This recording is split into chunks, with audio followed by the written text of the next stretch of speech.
सामान लेकर के आए। मुझे ये बताएं कि ये जो बार बार अभी जो सत्ता में है उनके प्रवक्ता कहते हैं कि ऑक्सीजन दरअसल जेनजी से विपक्षी दलों को मिल रही है, फिर चाहे वो जेएमएम की बात करें, आरजेडी की बात करें, कांग्रेस पार्टी की बात करें, बिहार की आज की परिस्थिति क्या है विपक्ष की?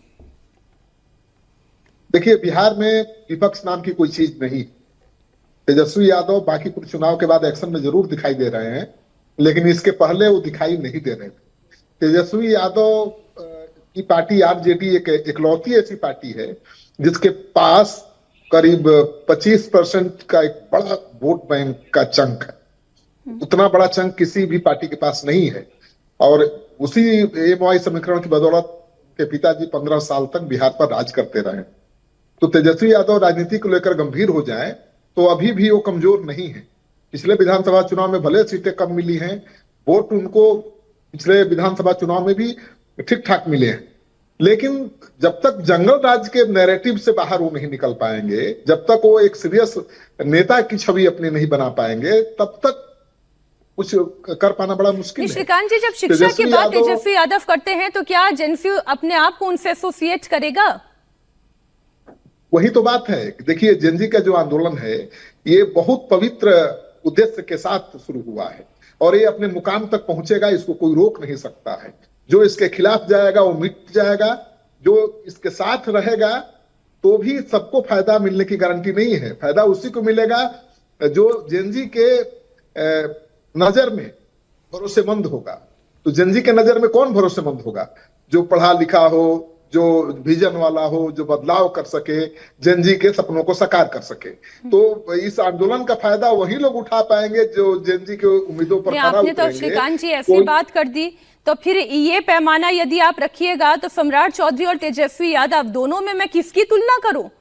फिर तो मैं बोलूंगी प्रशांत किशोर के पास आज जमीन इसलिए तैयार हो गई है क्योंकि शिक्षा हो, व्यवस्था हो, रोजगार की बात हो, फिर तो जनता उनसे ज्यादा एसोसिएट करेगी। बिल्कुल, इस तरह के आंदोलन होते हैं तो जनता ऐसे ही लोगों के साथ एसोसिएट करती है। बड़े बड़े नए नेता उभर कर सामने आएंगे हर दल में, हर जगह से, आप देखिएगा। और जो जेनजी की नजरों में फिट दिखेगा उसी का साथ जेनजी देगा ना। और जेनजी का आंदोलन का जो उद्देश्य पवित्र है, अब उसके साथ इस आंदोलन के पीछे गलत लोग भी आएंगे, अच्छे लोग भी आएंगे। लेकिन देखिए, प्रधानमंत्री ने समझ लिया कि जेनजी के आंदोलन का क्या मतलब है और तुरंत एक्शन में आए। उन्होंने इंस्टाग्राम पर रील बनाना शुरू कर दिया, धर्मेंद्र प्रधान का इस्तीफा दिलवाया गया और देखिए कमेटी बन गई परीक्षा को लेकर। तो सरकार गंभीरता से ले रही है, समय से एक्शन में है। तो अगर सरकार छात्रों के शिकायतों को एड्रेस कर देगी तो आंदोलन थम भी सकता है। अगर एड्रेस नहीं कर पाएगी तो ये आंदोलन बहुत आगे भी बढ़ सकता है और बढ़ेगा आगे तो कौन उड़ेगा। आज आरजेडी को दरअसल मैं बहुत इन्वॉल्व करना चाह रही थी क्योंकि मसला बिहार का मैंने उठाया था, लेकिन ऐसी चुनौती आ गई के बाद ढंग से। हाँ, बोलिए जैन जी। एक बात कह दूं? बिल्कुल कहिए। मीनाक्षी जी, श्रीकांत भाई ने इस डिबेट को बहुत दिलचस्प मोड़ पर लाके खड़ा कर दिया है। मैं कह रहा हूं कि ये डेमोक्रेसी है, मेरिटोक्रेसी नहीं है, और किसी के फॉर्मल एजुकेशन से उसकी दूरदर्शिता ही सामने आए ये अनिवार्य रूप से कोई सच स्थिति की तरफ हमको नहीं जाता है। नहीं तो के कामराज केरल के मुख्यमंत्री रहे, कांग्रेस पार्टी के अध्यक्ष रहे, कितने पढ़े लिखे थे, लेकिन मध्याह्न भोजन कौन से बिहार के नहीं, तमिलनाडु के मुख्यमंत्री में कह रहा हूँ, तमिलनाडु के करेंगे। और दूसरा मैं ये कह रहा हूँ कि आज बिहार के गांव में Chirag Paswan ji inter pass, Nishant Kumar inter pass,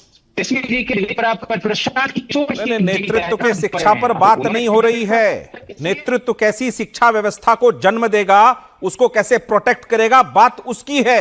नेतृत्व क्या नहीं, होल्ड ऑन, नेतृत्व अगर अपने कृतित्व से नौकरी के बदले जमीन खाएगा बात उसकी भी होगी। कागज कलम दबात की जगह बंदूक और लाठी लेकर हाथ में चलेंगे तो कैसा मैसेज देना चाह रहे हैं आप? गांधी के देश में अगर बंदूक की गोली चली तो गांधी ने क्या सत्याग्रह किया? गांधी जी ने तलवार और बंदूक लेकर गांधी जी नहीं निकले थे। और 74 के भी छात्र आंदोलन में कोई गोली और बंदूक लेकर नहीं निकला था, जबकि उसमें छात्रों पर गोली चलाई गई थी। आपका कृतित्व, आपका नेतृत्व, आपकी जो आज की वो AK-47 वाला चरित्र है ना, वो बिहार की जनता भी समझती है, देश की जनता समझती है। मैं बिल्कुल आपको साधुवाद देता यदि आप लगातार छात्रों के लिए हितों में कोई कार्य करते रहते। आपने कभी अपनी राजद की परिभाषा में यह साबित नहीं किया कि आप छात्रों के हितों के प्रति कोई एक आपका कर्तव्य बचा हुआ है।